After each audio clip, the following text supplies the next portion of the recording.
I want to tell you about the story of Hayato, so I can tell you the story about Miyabi, so I can tell you how humans are remarkably but not irredeemably defective. This is not about food so much as it's food adjacent. Sorry. Hayato was a successful salaryman in Tokyo. He had money, he had status, but at 35 he had failed in one key area: no girlfriend. For a while this failure was diffuse, a low simmer. Then one day he realized a visit to his parents' house was coming up, which meant revealing his failure to the people who would be most critical of it. The low simmer became a boil. Perhaps at this point you have devised a solution to this catastrophe.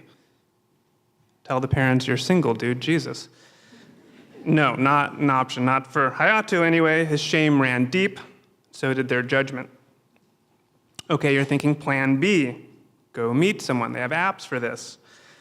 No, this is also not an option. The guy was pathologically shy, plus he worked all day and all night. And anyway, it's hard to meet people. Maybe at this point you've given up on solving the problem. That's where you and Hayato differ, because Hayato knew there was one more option. Her name was Miyabi. I know about the Miyabi option because a few years ago I had a wonderfully strange meal with her in a cramped Shibuya curry shop. It was one of several strange meals I had that week in a scattering of restaurants around Tokyo. Miyabi and the others I dined with were professional friends. When I first learned about the rent-a-friend industry, it seemed just more Japanese wackiness. You can rent cats in Japan, buy used underwear, pet owls at owl bars. Cuddle cafes exist for the uncuddled, goat cafes for the goatless. Handsome men can be hired to wipe away the tears of stressed-out female office workers. But the rent-a-friend phenomenon is different. It's not kitsch or fetish, but a serious, profound service delivered just beneath the surface of Japanese society to men and women who themselves have slipped under. The job is something of a cross between therapist, actor, and escort, although actual romance is strictly prohibited.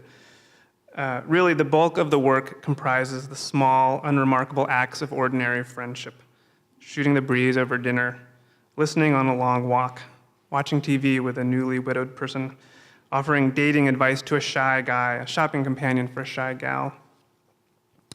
At one of my meals, and something about eating made it particularly conducive to renting friends, a petite bird-like woman named Yumi taught me, with chagrin, a Japanese word, gaman. It translates roughly as stoic forbearance in the face of the unbearable. You suck it up no matter what's happening. A lot had been happening lately. Anxiety and depression spiked after Fukushima. The country itself is shrinking, its population plummeting and aging rapidly. And there's the growing problem of people who literally work themselves to death. A third of suicides have been attributed to overwork. All of that, Yumi told me, but you must act like everything's fine. Enter the rent-a-friend. Not a miracle cure, no, but maybe a pressure valve. Which brings us back to Hayato, the young salaryman. He wasn't desperate for love so much as the appearance of love. And so he reached out to the agency, requesting a polite and attractive young woman to play the part of his non-existent girlfriend for the duration of a visit to his parents' house. Miyabi is impeccable, her hair cascading over her shoulder in a perfect sheet, and she's sweet. She's one of those people who touches your arm to make a point. She got the gig. In the run-up to the visit, the two would hunker down in cafes to devise a plausible backstory. The yarn they settled on: she was one of Hayato's employees, and they had fallen in love on the job. Next, biographical details were learned, romantic quirks rehearsed. As long as she was telling lies, they figured a little general flattery wouldn't hurt. Hayato is so great and kind at the company, she would say. Everyone there loves him. The day of the visit came, and lo, the parents bought the story. It was embarrassing, Miyabi told me. But still, watching his parents feel good when I said those nice things about him, it's not all bad. But success breeds success in the fake romance department. Soon, the parents were asked when they would see Miyabi next, and what the next steps would be for them, and so on. There was nowhere to go but up. Over a period of months, their fake relationship escalated, a lie it was easier to double down on than to end. Eventually, Hayato and Miyabi had no choice but to get make-believe engaged. Meanwhile, Miyabi was still seeing other clients. There was the head of a large company, rich and clever, but conversationally marooned at hello. There was the string of adolescent girls struggling to navigate mystifying social dynamics. At their parents' request, Miyabi would show up and just be a friend. Like a normal 27-year-old friend to a bunch of teenagers. She has been paid to cry at funerals and swoon at weddings, lest there be shame over a paltry turnout. There was the high schooler who hired her and 20 other women just long enough to snap one grinning, peace sign flashing, I totally have friends Instagram photo. I heard of one friend who was hired to play the sister of the bride at a wedding, a real living woman who herself was in a family feud that precluded her attendance. The mother of the bride was also a rental. The two imposters got along swimmingly. That week in Tokyo, I learned another word, kodoku.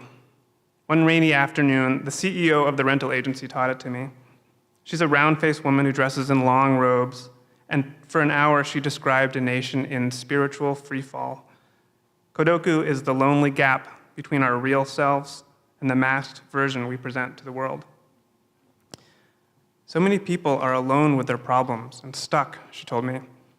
There are people who haven't been touched for years. We have clients who start to cry when we shake hands with them. We look like a rich country from the outside, but we have problems. I don't know. Maybe the CEO of a friendship rental company can't help but see fissures in the psychic landscape. Or maybe it's true. Regarding Hayato and Miyabi, I can report that all fake good things come to an end. Unwilling to go through with a full-on pretend wedding, the two concocted a grand finale for their audience of two. Hayato told his heartbroken parents that his fiancée realized she loved her career more than she loved him. She had transferred to a distant branch, and that was that. Miyabi smiled gently when she told me the story, and then we chatted a little more, pushing around little bits of rice on our plates as the lunch crowd filtered away. And then we filtered away too, out into the bright afternoon, where we said goodbye and concluded our brief friendship, which had run me about $115. Thank you.